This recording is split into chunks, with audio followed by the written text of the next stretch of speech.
여러분 안녕하십니까? 김질 목사입니다. 오늘은 마태복음 6장에 나오는 주기도문의 이야기를 살펴보도록 하겠습니다.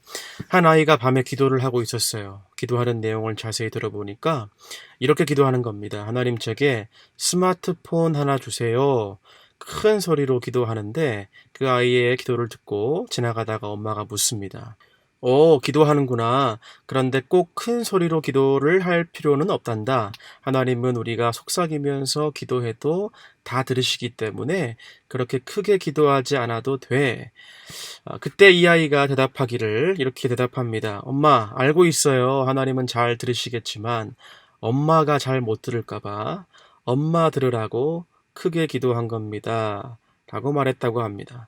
참 우스운 이야기이기도 하지만 여러분 우리가 어떤 기도를 드리는가, 누구에게 기도하는가, 또 무엇을 강구하는가에 따라서 우리 인생의 가치관 그리고 신앙관이 그 기도에 다 그대로 드러납니다. 내가 정말 중요하게 여기는 것이 무엇인가, 내가 정말 필요하고 갈급한 것이 무엇인가, 그 사람의 기도 제목을 보면 그 사람의 신앙의 성숙함을 알 수 있지 않겠습니까? 그렇다라고 한다면 우리가 기도할 때 무엇을 위해서 그리고 어떻게 기도해야 하는가, 이것이 우리의 신앙생활에 있어서 너무나 중요한 부분일 것입니다. 그래서 예수님께서는 우리에게 그 기도의 모범, 그 기도의 가이드라인을 성경에 있는 주기도문을 통해서 말씀하셨습니다. 너희는 이렇게 기도하라 라고 우리에게 말씀하신 것이죠. 그래서 정확히 말씀드리면요, 우리가 흔히 주기도문을 영어로 표기할 때에 The Lord's Prayer, 주님의 기도라고 표현하지만 엄밀히 말한다면 단순히 이것이 주님의 기도뿐만이 아니라 주님이 우리에게 가르쳐 주신 기도라고 말할 수 있습니다. 그래서 한 주석가는 주기도문을 The Disciples' Prayer, 즉 제자들의 기도라고 불러야 한다라고 주장하기도 했습니다. 왜냐하면 주기도문에 보면 우리의 죄를 사하여 주시옵소서라고 하는 기도가 있는데 우리 주님은 죄가 없으신 분이시지 않습니까? 그렇기 때문에 죄를 사하여 주옵소서라는 기도를 드릴 필요가 굳이 없으셨던 것입니다. 그러므로 주기도문은 하나님의 아들 되신 그 예수 그리스도께서 어떻게 기도해야 할지 모르던 제자들을 위해서, 또한 오늘날 저와 여러분들을 위해서 알려주신, 주님의 가르쳐 주신 기도라는 것입니다.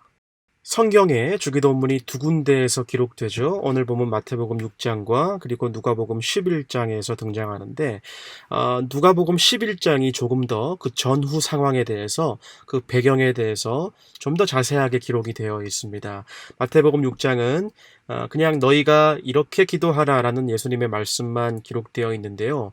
누가복음은 주기도문을 알려주시기 이전에, 당시에 그 전에 어떤 상황이 있었는지도 말하고 있습니다. 한번 그 내용을 보시죠.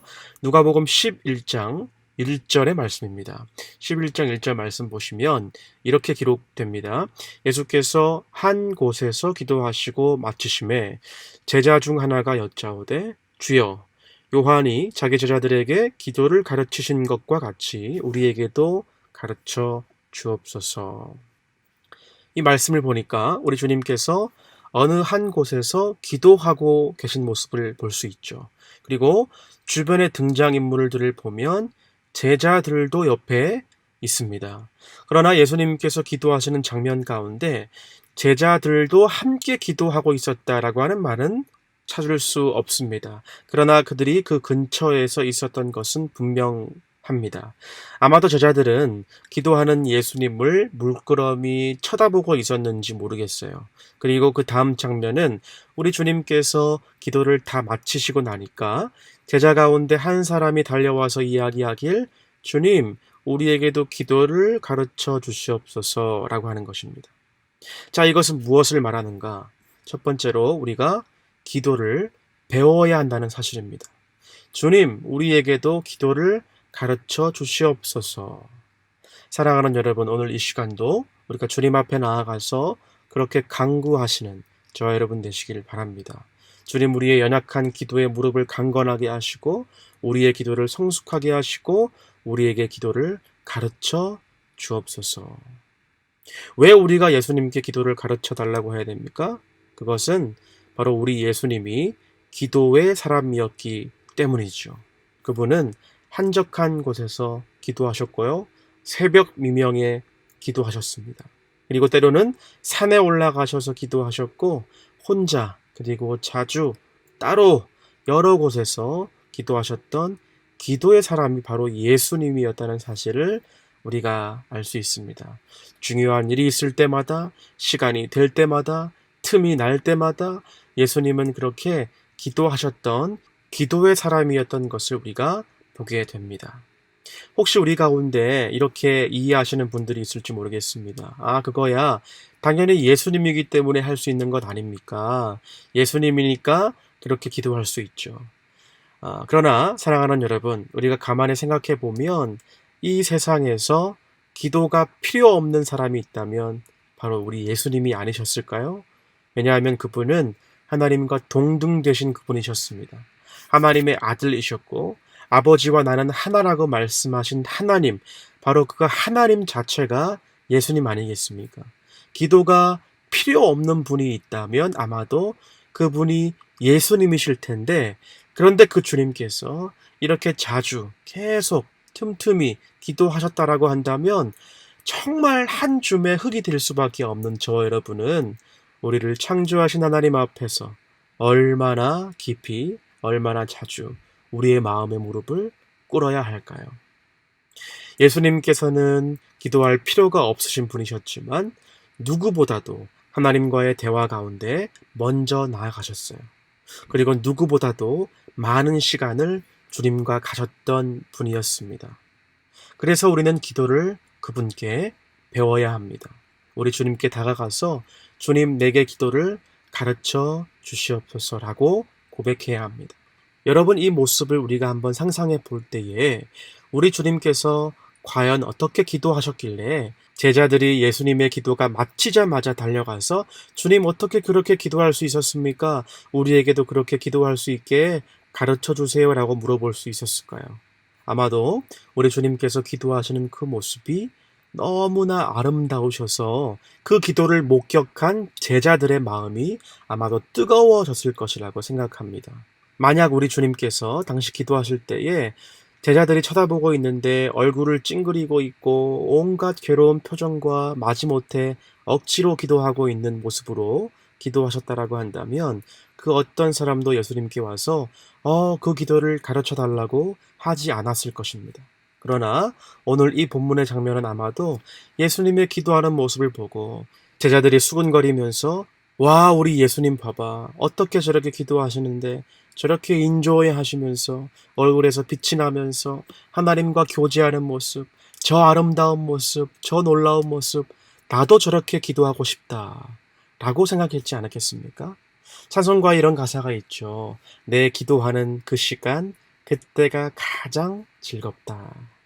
예수님의 기도 시간은 즐거운 기도 시간이었기에 하나님과 기도하는 그 시간이 기쁘고 즐겁고 영광스러운 시간이었기에 그들은 기도를 배우고자 했을 것입니다.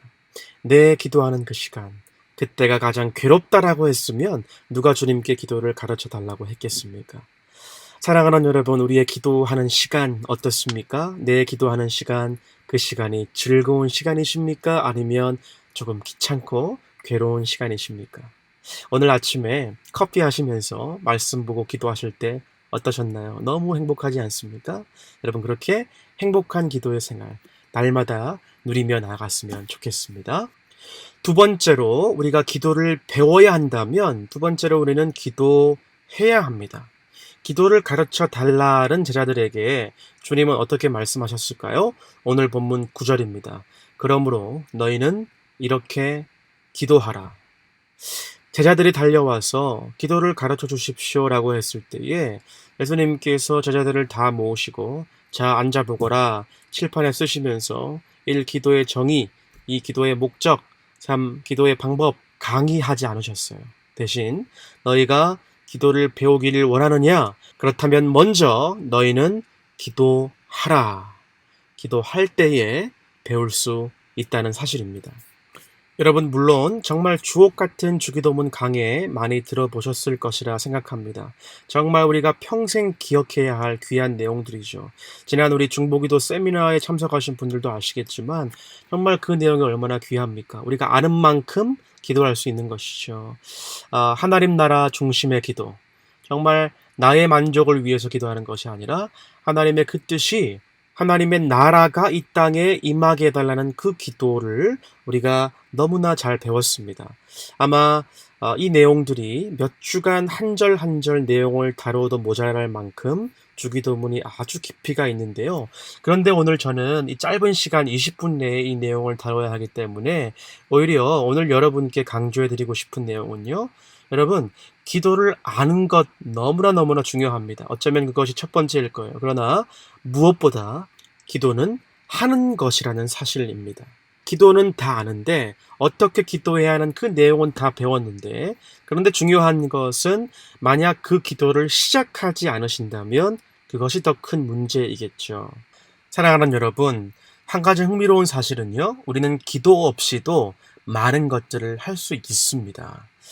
주님 사랑하는 마음 없이도 큰 헌금을 드릴 수 있고요. 기도 없이도 교회 출석을 빠짐없이 잘 할 수 있습니다. 아니, 교회 봉사도 사람들을 돕는 일을 좋아해서 얼마든지 잘할 수 있고 어려운 사람도 도울 수 있어요.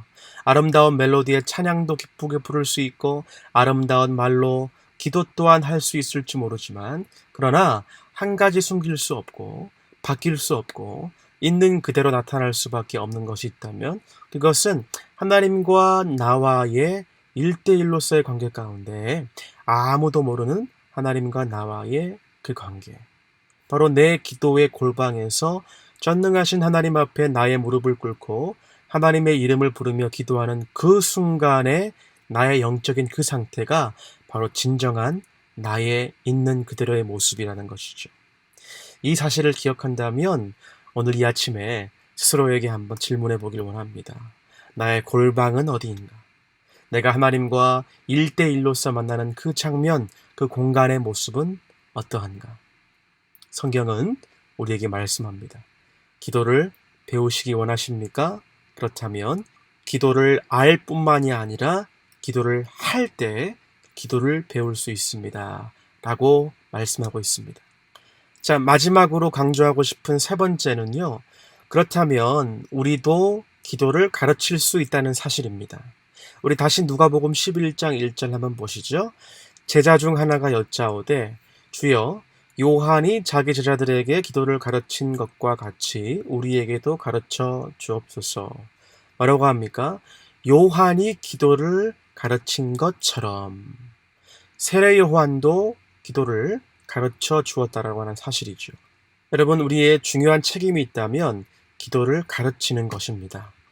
저는 분명히 믿습니다. 하나님께서 세우신 우리의 가정은요, 특별한 언약 공동체임을 믿습니다.